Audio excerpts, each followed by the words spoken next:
Hi, David Zeman here from Zeman Development. Today I'm going to talk to you about webhooks. Have you ever gone into your Razor Edge record and thought, all looks good today? And then the next day you go in and someone has gone in and changed your name or changed the details of your record, just as I'm doing now. That's right, they've gone in and changed your name to Captain Webhook. How annoying is that?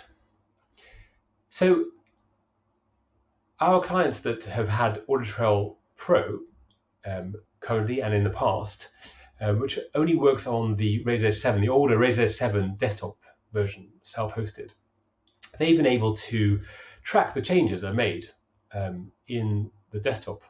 So when someone goes in and changes my name to Captain Webhook in the desktop database version, they can see that very clearly in a database, in the viewer screen, with the old name, the old value, and the new value, and the person who made the change, and when the change was made.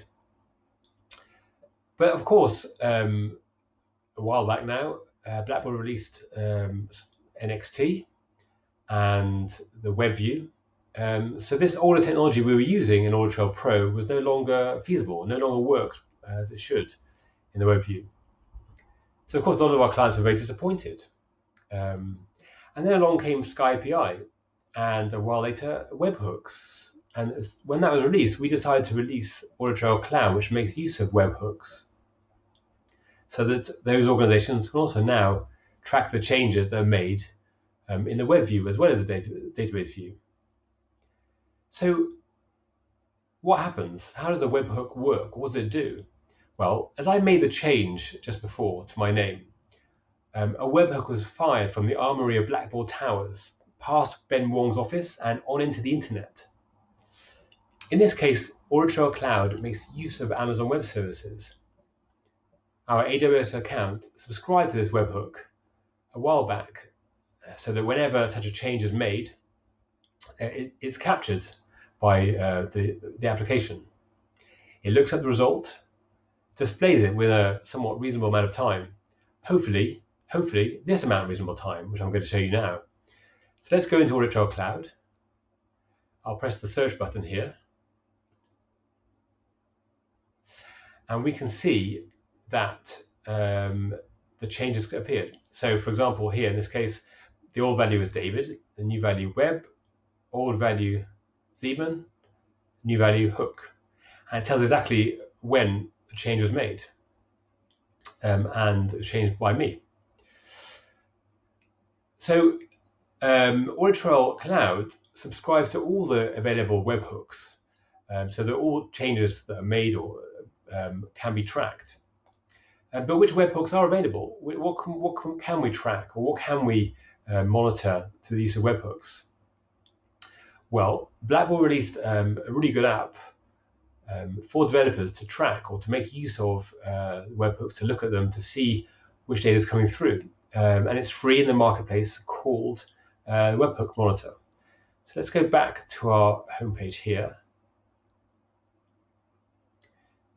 And we can see that I've actually installed this previously, the Webhook Monitor app from the marketplace. And we can sort of see the different webhooks that are available to us. As I said, AuditTrail Cloud makes use of all of them, but these are the ones that are available. So for each type of record, there are 3 webhook types. There's when the record is added, when the record is changed, and when it's deleted.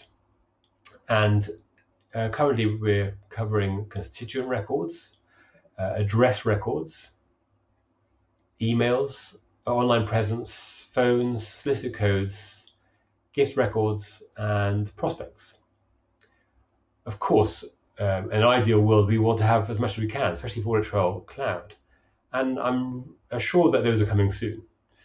But let's have a quick look to see how the Webhook Monitor works and what information we get when a webhook is fired. So I'm going to make a change to an address. As you'll see for the Webhook Monitor, only address changes are actually provisioned. So if I go in and make a change to this record, let's have a look and see. So if I go in and make a change to here. Let's just change the house number, and we'll make a change to the zip code as well. So let's save that. Oh, okay, let's just update all records and save that. So as I said before, the webhook is being fired. It's being pushed out from Blackbaud and being caught by this application, the Webhook Monitor. So let's go back to the home page. This may take a little while. Obviously, it's got a long way to travel, and it does take a bit of processing time. So let's move myself over there. We can have a look to see. We can see the various changes I made. The one I've done now, if it's 12:34 p.m. my local time, so it hasn't come through yet. If I refresh here, what I might do is just pause this recording, and we'll come back when it's ready. All right, let's have a look now if that has arrived. At 12:35, that's exactly it. So if we expand this, we can see exactly what comes through from the webhook. As the first thing you'll notice is that there was no information in this data stream showing the address line or the zip code that we changed. What is shown, however, and that's done for security reasons, we don't really want to send through live data. We want to just send through the bare minimum, or just IDs, so that we can look up the data with our credentials, because otherwise we're sending through data in an insecure fashion. But what we do get is the type. We get the fact that this is an address change. We get the environment that this is working on, in my case, my instance of Razor's Edge. But of course, it's very useful if you're capturing multiple from multiple environments. It's good to know where it's coming from. We have a timestamp here. We have the constituent ID that we're working on. It's actually the system ID rather than the lookup ID. And we have, this is the address ID of the record. And we can see here that this was last changed by 56, user 56, which is me, and added by 1, which is the supervisor. So obviously with this information, we would then go use the Sky API to look up the details of what's been changed. So we can see here that there's a little bit of work to be done. We need to authenticate ourselves so we can look up the data in Razor's Edge. But we can see definitely the power of the webhook and the data that's coming through to mold our own applications. And whether we're working with Audit Cloud, or whether we're doing some other kind of synchronization app or integration tool to update another system, then we can definitely see the webhook, the power of the webhook as it comes through, showing us as in real time data has changed.